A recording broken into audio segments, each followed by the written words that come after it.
하나님은 영이시니 예배하는 자가 영과 진리로 예배할지니라. 아멘. 아멘.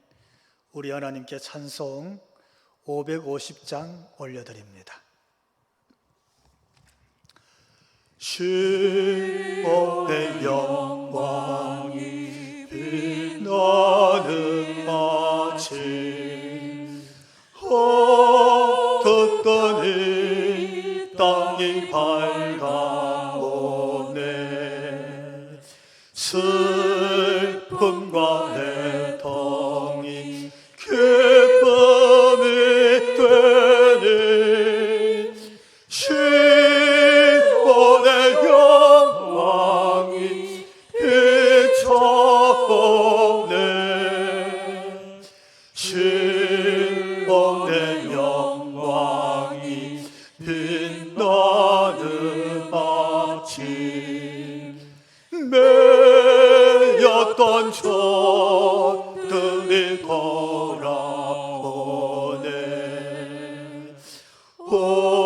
오래전 선지자 꿈꾸던 복을 만민이 다 같이 누리겠네.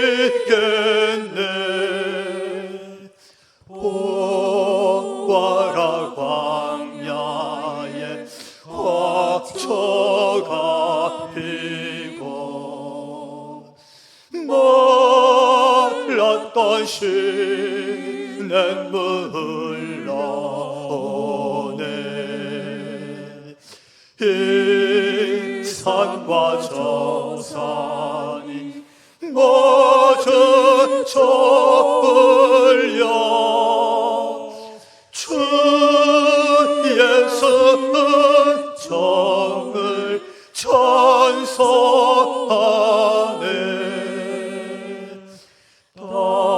땅들아 바다야 많은 성들아, 찬양을 주님께 드리노라. 성음과 죄악이 가득한 땅에 찬송의 하늘에 사무치네.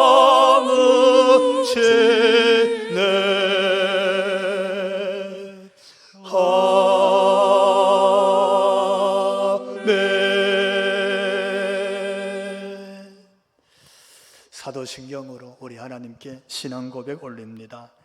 나는 전능하신 아버지 하나님, 천지의 창조주를 믿습니다.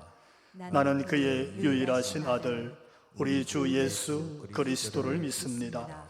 그는 성령으로 잉태되어 동정녀 마리아에게서 나시고 본디오 빌라도에게 고난을 받아 십자가에 못 박혀 죽으시고 장사된 지 사흘 만에 죽은 자 가운데서 다시 살아나셨으며 하늘에 오르시어 전능하신 아버지 하나님 우편에 앉아 계시다가 거기로부터 살아있는 자와 죽은 자를 심판하러 오십니다. 나는 성령을 믿으며 거룩한 공교회와 성도의 교제와 죄를 용서받는 것과 몸의 부활과 영생을 믿습니다. 아멘. 오늘 우리 하나님께서 주신 말씀으로 마가복음 14장 27절로부터 37절에 있는 말씀, 우리가 한 절씩 교독하면서 하나님 말씀으로 받겠습니다. 예수께서 제자들에게 이르시되 너희가 다 나를 버리리라. 이는 기록된 바 내가 목자를 치리니 양들이 흩어지리라 하였음이니라. 그러나 내가 살아난 후에 너희보다 먼저 갈릴리로 가리라. 베드로가 여짜오되 다 버릴지라도 나는 그리하지 않겠나이다. 예수께서 이르시되 내가 진실로 내게 이르노니 오늘 이 밤 달기 9번 울기 전에 내가 3번 나를 부인하리라. 같이 읽습니다. 베드로가 힘있게 말하되 내가 주와 함께 죽을지언정 주를 부인하지 않겠나이다 하고 모든 제자도 이와 같이 말하니라. 아멘. 할렐루야. 아멘. 오늘도 우리 예배 가운데 임재하신 하나님께서 우리의 시간과 우리 입술의 찬양과 또 우리의 기도를 기쁘게 받으실 줄로 믿습니다. 아멘. 우리에게 찾아오신 하나님을 만나는 또 그분이 주신 그의 음성을 듣는 참 복되고 귀한 시간 꼭 되시기를 주님 이름으로 축원합니다. 아멘. 오늘 본문의 배경은 예수님께서 6월절 성만찬을 마치시고 지금 제자들과 함께 감난산으로 올라가는 중입니다. 예수님이 오늘 목적지를 하나 들라 그러면 감난산에 겟세마네라는 동산으로 가고 계셨습니다. 그 중에서 예수님께서 오늘 말씀을 나누시는 장면인데 시간적으로 보면 밤이 되었습니다. 일몰이 지나고 사방이 어두워진 어쩌면 캄캄한 시간이 되었구나 이렇게 우리가 짐작해 볼 수 있습니다. 예수님의 공생의 시간적 개념으로 놓고 보더라도 이제 내일 새벽이면 예수님께서 체포당하시고 고난받는 길로 가십니다. 예수님의 순환이 시작되는 것이지요. 이뤄놓고 보면 예수님의 마음도 참 어둡고 힘들고 어려웠겠구나 짐작해 볼 수 있는 그릇 때입니다. 근데 그때 예수님께서 이렇게 말씀하시는 거예요. 제자들에게 너희가 다 나를 버리리라. 예수님의 이 마음을 느껴볼 수 있는 그런 말씀이에요. 친히 두 언약, 성만찬의 그 언약을 세우시는 예수님께서 겟세마네에 올라가신 그 장면, 사실은 6월절 만찬 자리에 갈 때 예수님은 한 제자도 제외하지 않았잖아요. 자신을 누가 팔 것인지 알고 계셨어요.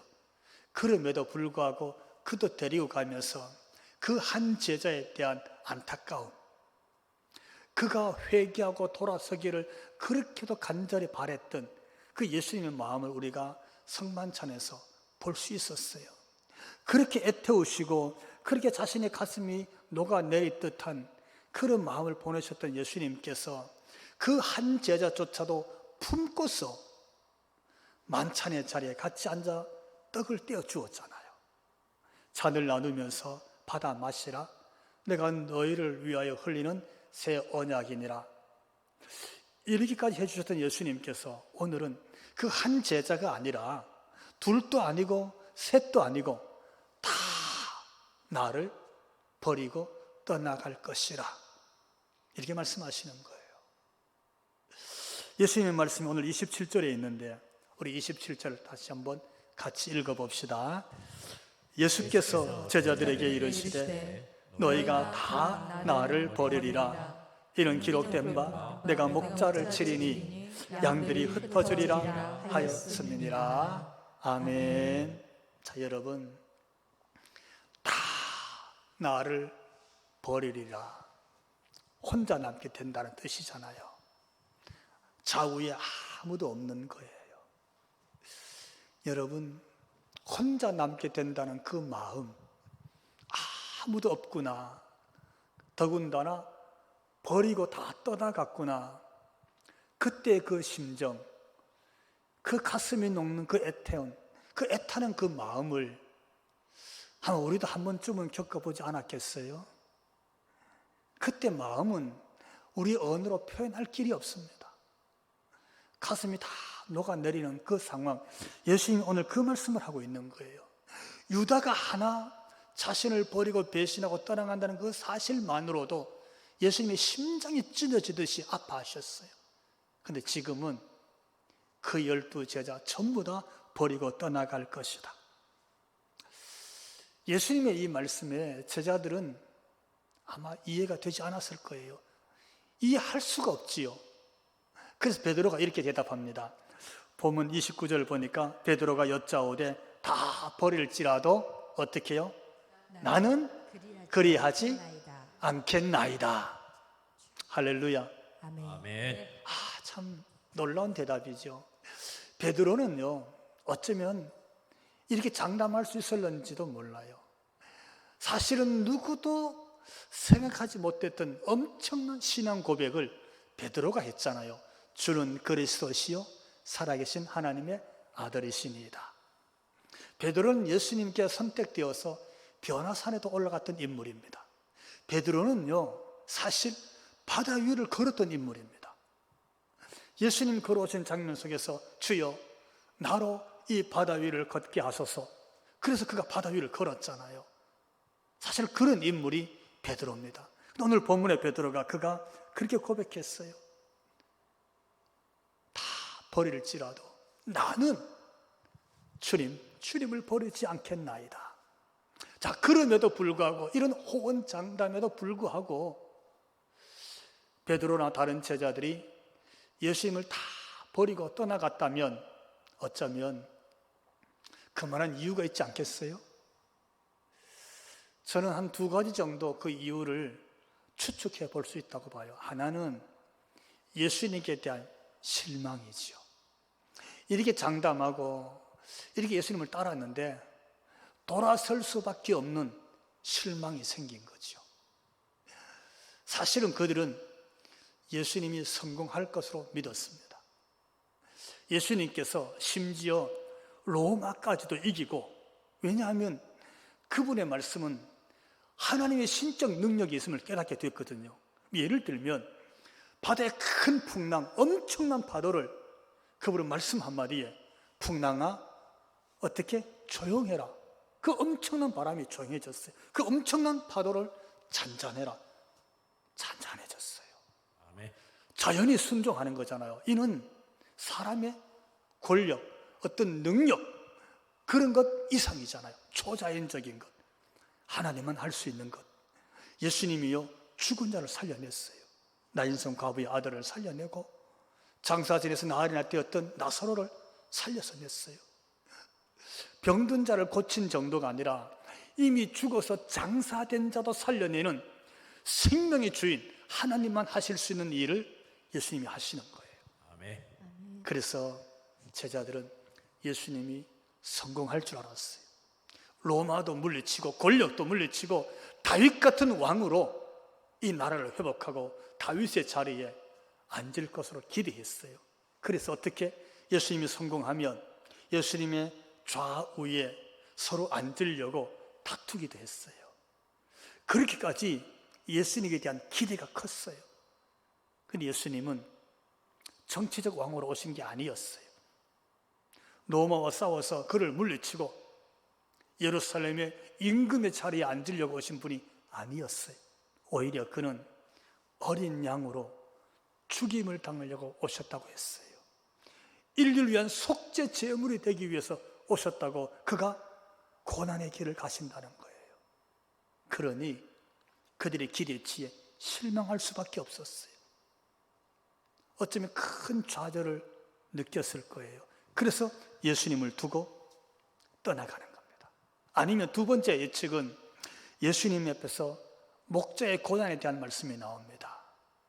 이 목자의 고난은 오늘 보면 예수님께서 너희가 다 나를 버릴지라도 이 말씀을 하면서 연이어 내가 목자를 치리니 양들이 다 흩어진다 이 말씀을 주시거든요. 근데 이 말씀은 사실은 일찍이 예수님이 오시기 적어도 480년 전 스가랴를 통해서 주신 하나님의 예언의 말씀. 자, 우리 스가랴 13장 7절에 있는 말씀인데 한 번 더 읽어보도록 합시다. 만군의 여호와가 말하노라 가라 깨어서 내 목자 내 짝된 자를 치라. 목자를 치면 양이 흩어지려니와 작은 자들 위에는 내가 내 손을 들이우리라. 아멘. 일찍이 하나님께서, 그게 예수님 오시기 거의 한 500년 전이잖아요. 그때에 큰 칼, 권력을 말합니다. 고난이죠. 그가 누구를, 목자를 치면 양들이 다 흩어진다는 그런 예언의 말씀입니다. 이스라엘 민족은 유목민이었기 때문에 목자와 양에 대한 말씀은 너무나 피부적으로 잘 알고 있습니다. 예수님도 자신을 목자로 비유했고 그 백성들을 양으로 말씀하기도 하셨기 때문이지요. 그러니까 목자와 양은 결코 뗄 수 없는 불가분의 관계입니다. 목자를 잃어버린 양은 사실은 죽은 목숨과 같습니다. 절대 길을 찾아서 돌아올 수 없기 때문이지요. 근데 칼이, 권력이, 무기가 목자를 치는 거예요. 목자가 거꾸로 지고 목자가 없어지면 그 양은 길을 잃을 정도가 아니라 결국은 죽게 됩니다. 그런 일을 그대로 비유해서 주시는 말씀이에요. 이 땅에 목자로 오신 하나님의 아들 그리스도께서 고난의 자리에서 넘어지게 되고 양들이 다 흩어지게 될 것이다. 이런 예언의 말씀. 그러니까 이 말씀대로 예수님은 이제 고난의 길을 가십니다. 그리고 결국은 제자들이 예수님 앞에 다 버리고 도망치고 떠나갑니다. 그러니까 예수님 말씀대로 그가 체포당하시고 고난길을 가시는 것을 이제 보게 될 때에 오늘 예수님께서 너희가 다 나를 버리고 떠나가리라, 이 말씀이 이루어지는 것은 어찌 보면 이 두 가지 이유가 다 해당이 되었구나 하는 것을 우리가 알게 됩니다. 그런데 이 말씀 속에서 우리가 잊지 말아야 될 것은 왜 예수님이 다 아시면서 이 내용을 익히 다 아신 예수님께서 제자들에게 이 말씀을 왜 주셨을까 하는 것이죠. 능히 아신 예수님이 이 말씀 주신 이유는 그들이 예수님을 버리지 말라 그런 뜻은 아니었어요. 그들이 예수님을 떠나지 말라, 사실 그것도 아니었어요. 엄밀하게 말씀을 드리면 다가오는 시험 앞에, 목자가 가는 그 고난 앞에 예수님을 따르던 제자들이 시험에 지지 않도록 깨어있기를 원하셨던 것이었어요. 할렐루야. 아멘. 주님이 간절히 원했던 것은 그 시험에 지지 말라는 거예요. 이 말은 시험이 오는 것을 막을 수는 없었어요. 우리가 마귀의 시험을 막을 수는 없잖아요. 그러나 그 마귀의 시험에 지지 말도록 영적으로 깨어있으라는 겁니다. 사실 여러분, 공중을 날아다니는 새를 다 못 날아다니도록 저 하늘을 우리가 막을 수는 없어요. 그러나 그 새가 내려와서 우리의 머리에 집을 짓고 알을 까고 새끼를 키운다는 것은 우리가 얼마든지 막을 수 있습니다. 오늘 예수님께서 이 말씀 주신 이유가 바로 거기에 있었습니다. 그래서 놀라운 사실 하나를 오늘 예수님이 선포하십니다. 그것이 오늘 28절에 있는 말씀인데 같이 한번 읽어봅시다. 그러나 내가 살아난 후에 너희보다 먼저 갈릴리로 가리라. 아멘. 실제 예수님은 고난받고 죽으시고 부활하신 후에 이렇게 예언하신 말씀처럼 갈릴리로 가십니다. 무슨 뜻입니까? 너희가 깨어 있어라. 나를 버리고 다 떠나갈 거야.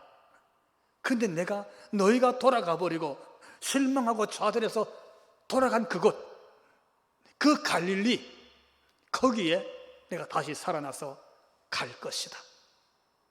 내가 먼저 가서 너희를 만날 것이다. 이런 말씀을 주시는 거예요. 왜 그랬을까요?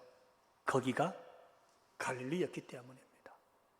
거기가 갈릴리였어요. 여러분, 예수님께서 고난받으십니다. 처절하게 고난받으시잖아요. 채찍에 맞습니다. 가시관 쓰십니다. 온몸에 피투성이가 됩니다. 십자가를 집니다. 골고다 언덕에서 못 박혀서 달려서 옆구리에 창을 받습니다. 결국 죽습니다. 그리고 죽으신 예수님이 부활하셨습니다. 여러분, 만약에 우리가 그런 과정을 겪었다면 부활한 이후 어디로 가시겠어요? 저는 그 생각을 해봤어요. 부활하신 예수님이 첫 번째 갈 곳이 어쩌면 총독 빌라도가 아닐까.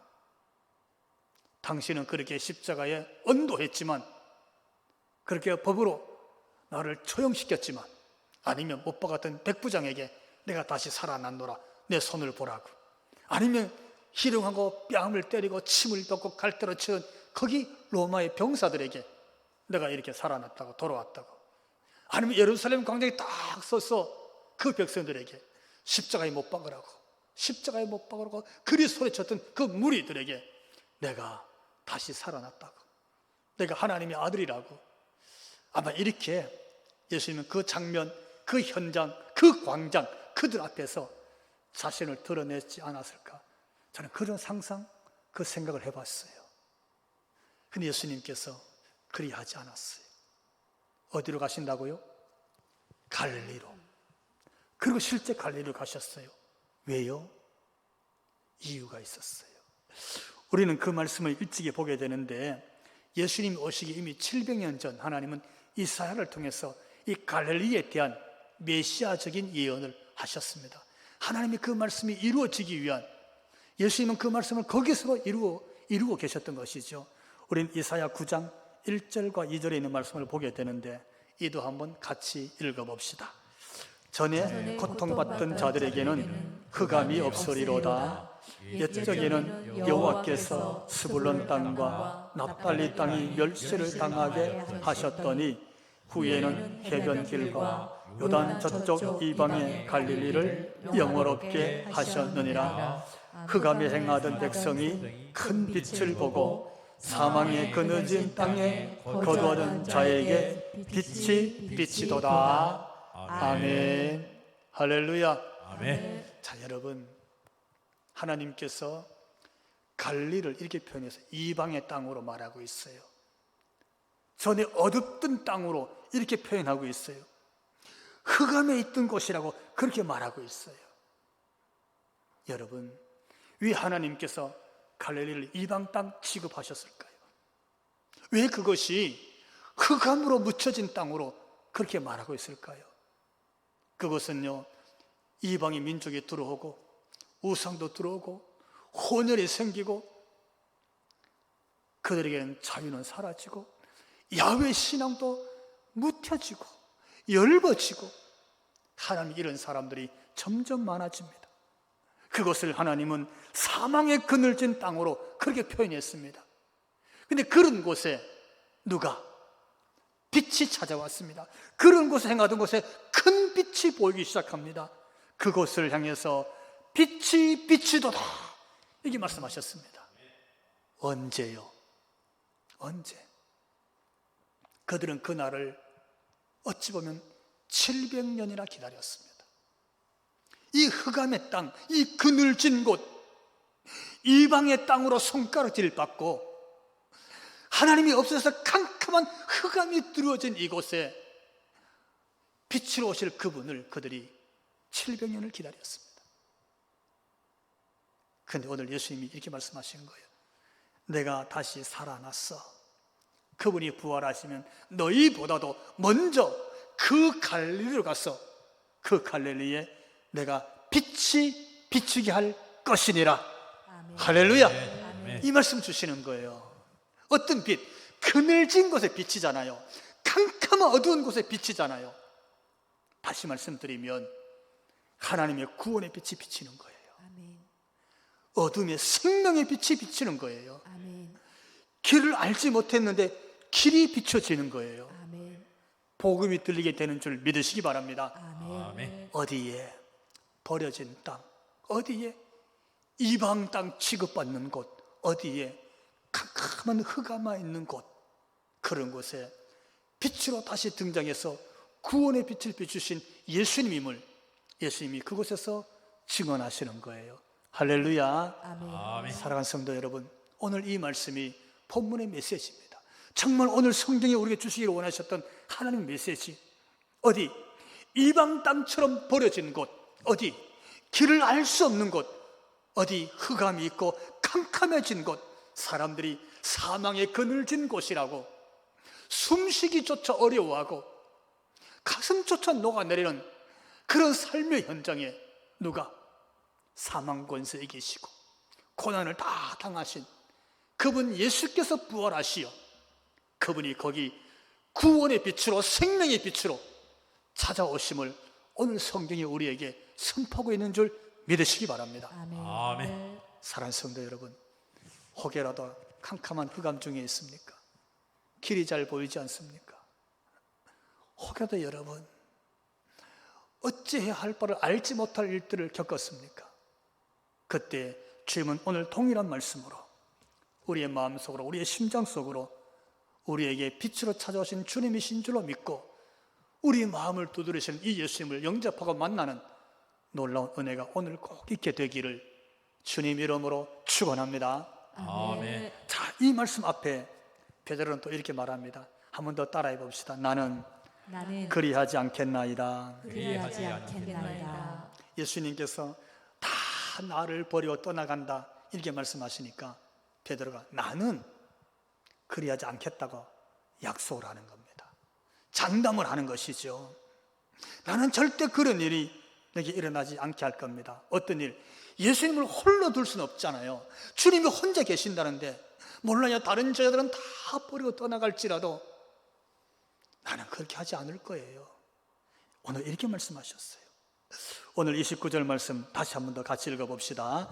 베드로가 여짜오되 다 버릴지라도 나는 그리하지 않겠나이다. 아멘. 할렐루야. 아멘. 저는 이런 베드로의 마음이 느껴져요. 이거는 그냥 자기가 헛소로 한 말이 아니에요. 베드로의 신앙 고백이 헛소였겠어요? 주는 그리스도시요 살아계신 하나님의 아들입니다. 진심이었거든요. 왜냐하면 주님이 아셨어요. 베드로야, 참 잘했다. 주님이 얼마나 기쁘셨냐면요, 내가 오늘 다윗의 열쇠를 너에게 주리라 이러시는 거예요. 엄청난 약속이잖아요. 열면 닫을 자가 없고 닫으면 열 자가 없는 그런 열쇠를 베드로에게 약속했어요.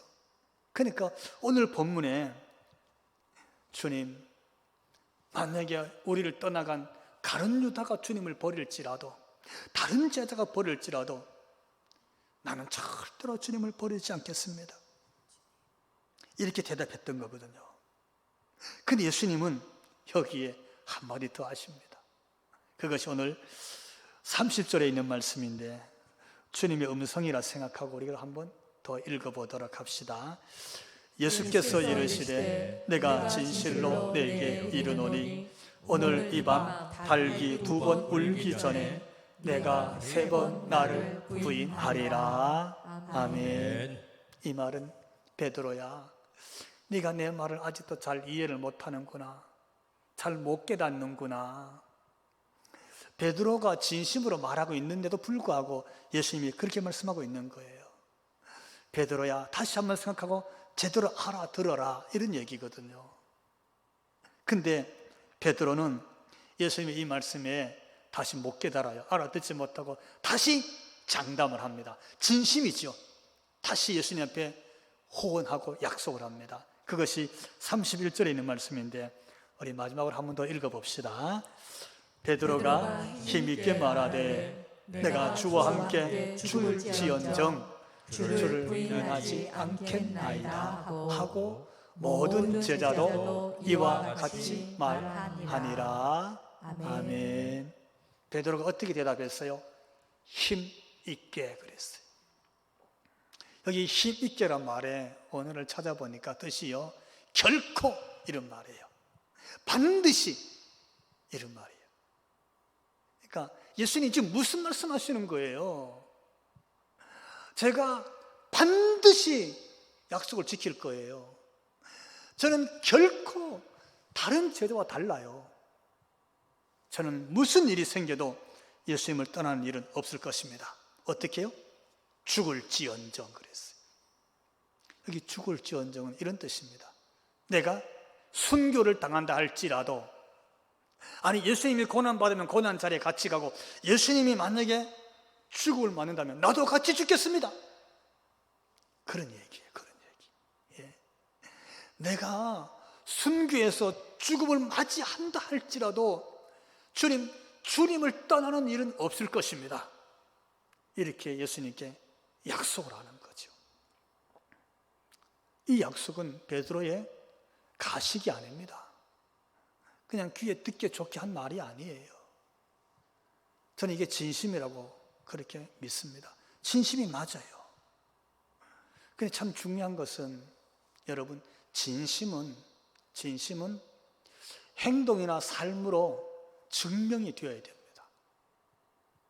진심이 아니라는 것이 아니라 진심이, 그것이 진심으로 열매를 맺기 위해서는 그의 삶으로, 행동으로 그것이 뒷받침을 해야 돼요. 그리하지 아니하면 진심인 것은 맞지만 그 진심은 상황이나 형편에 따라서 힘을 잃어버려요. 베드로는 진심이었고 이렇게 두 번씩 주님을 떠나가지 않을 것이라고, 그러니까 호언장담, 심지어 내가 죽는다 할지라도, 순교를 당한다 할지라도 결코 그런 일은 없을 것이라고 그렇게 크게 약속을 했지만 사실은 예수님을 떠나갑니다. 그냥 떠나가는 것이 아니라 세 번씩 부인합니다. 그냥 부인이 아니고 결국은 예수님을 저주까지 합니다. 그리고는 예수님을 떠나지요. 왜 그랬을까요? 그게 오늘 주는 메시지 중에 하나입니다. 이는 베드로의 진심의 근거는 사실은 자기 자신이었습니다. 자신의 의지를 믿었습니다. 자신의 마음을 믿었습니다. 그랬지요. 적어도 나가 이쯤 되면 나는 예수님과 함께 지내보면서 예수님을 향한 내 마음은 나는 이 정도야. 다시 말씀드리면 베드로의 믿음의 근거는 자기 자신이었지 아직은 예수님이 되지 못했습니다. 그리스도로 이 땅에 오신 하나님의 아들에 대한 그분에 대한 믿음의 고백이 있었지만 그 믿음은 자신의 의지에서 나온 믿음이었습니다. 결국은 자신을 믿는 것이죠. 오늘 우리의 믿음을 여기서 성찰해 봐야 됩니다. 오늘 우리 자신의 믿음을 돌아볼 때에 이것이 내 경험과 내가 아는 내 지식과 내가 아는 사람 관계에서 생겨난 거기까지의 믿음인지, 아니면 내 환경과 내 처지나 내가 알고 있는 내 지식이나 내 체험과 경험을 뛰어넘고 이것이 근간이 되지 않고 말씀 그대로 예수님이, 그분이 믿음의 대상이고 그분에 대한 믿음이 믿음의 고백인지, 예수님이 내 믿음인지, 예수님의 말씀이 내 믿음의 근간이 되는지, 오늘 우리는 사순절을 앞두고 이 말씀을 귀를 기울여 들여봐야 됩니다. 사랑하는 성도 여러분, 여러분의 믿음의 뿌리는 뭡니까? 여러분의 신앙을 지탱해주고 삶을 지탱해주는 믿음은 뭡니까? 우리 자신이면 환경에 따라서 우리의 믿음은 결국 넘어집니다. 우리의 진심은 바로 우리의 삶으로, 행동으로 증명이 되어야 되는데, 그것은 예수를 그리스도로 믿는, 정말 예수님만을 믿는, 어떤 율법도 아니고 기준도 가치도 아니고 그분을 하나님의 아들 그리스도로 믿는 믿음만이 우리에게 오늘 다시 확립되어지고 그 믿음으로 살아가는 저와 여러분, 우리 모두가 될 수 있기를 주님 이름으로 축원합니다. 아멘. 기도합시다. 주님, 주님만을 바라보게 해주시니 감사합니다. 아멘. 주님만을 믿게 해주시니 감사합니다. 아멘. 주님만이 나의 주님이십니다. 주님만이 나의 구세주이십니다. 주님만이 나의 믿음의 근거가 되십니다. 아멘. 주여, 내게 허락하신 이 주님만을 바라보는 믿음으로 주님을 예배하고 말씀을 듣고 주님을 따라가는 주의 백성 꼭 되도록 우리를 축복하여 주옵소서. 아멘. 예수님 귀하신 이름으로 기도하옵나이다. 아멘. 아멘. 우리 사랑합니다.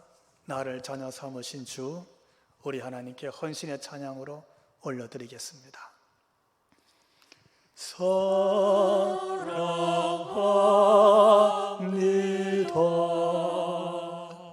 나를 자녀 삼으신 주, 사랑합니다.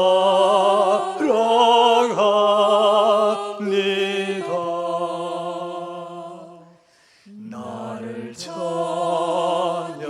삼으신 주,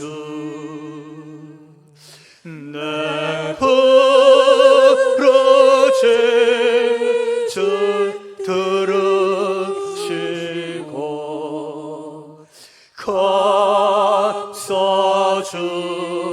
주시는 영원히 주 찬양합니다.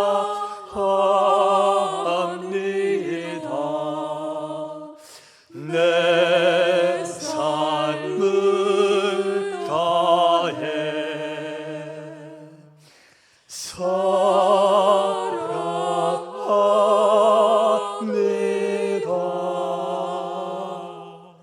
너를 찾며 삼으신 주 사랑합니다.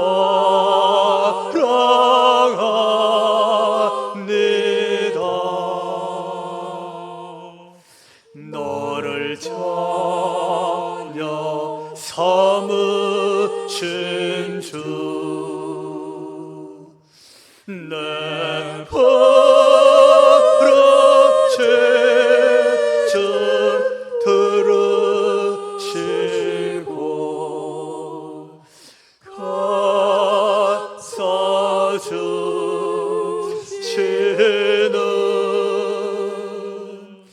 영원히 주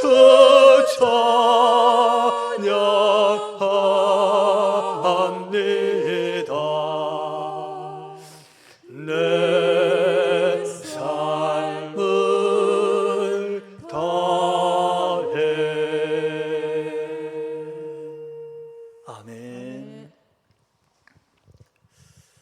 이제는 우리 주 예수 그리스도의 그 크신 은혜와 하나님 우리 아버지 그 극진하신 사랑하심과 성령님 감화 감동 충만케 하심이 우리의 믿음을 삶으로 드러내며 오직 예수 그리스도만을 바라보고 그 믿음으로 살아가기로 마음에 결단하고 머리 숙인 우리 모든 성도들 머리 위에와 저들로 인하여 가정과 저들의 생업의 현장 위에 나아가서 이 나라 이 백성 위에 지금부터 영원토록 함께 하시기를 간절히 축원하옵나이다. 아멘. 아멘.